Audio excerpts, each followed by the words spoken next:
how Falloff affects image contrast.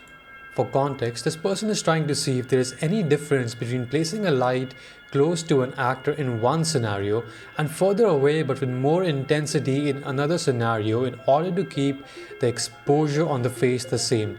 Using the inverse square law, let's find out. In one scenario, the light is 1 meter away from the object and the intensity of light is 1 unit. In the other scenario, the light is 5 meters away, and to keep the same exposure on the actor, the intensity of light is 25 units. This is because of the inverse square law, where the intensity of light is inversely proportional to the square of the distance. For a point source light in the first scenario, the exposure on the face is going to be the same, but since the light is closer to the subject, we're going to have a bigger angle casting longer shadows.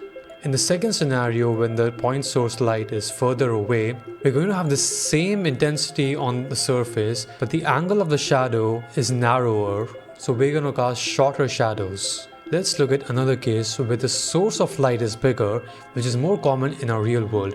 This is going to cause softer shadows because some parts of the bigger source of light is going to hit a certain area, whereas some part might not and might get blocked by something. When we push that big source further away and increase the intensity to match the exposure on the face, we're going to see a harder shadow being cast on this. This begins to act like a point source the further away it goes. Also, in the real world, the medium and the environment the light is in is going to influence how the light is going to behave based on reflection, transmission, refraction, absorption, diffraction, and scattering. I've created a Discord community to answer questions like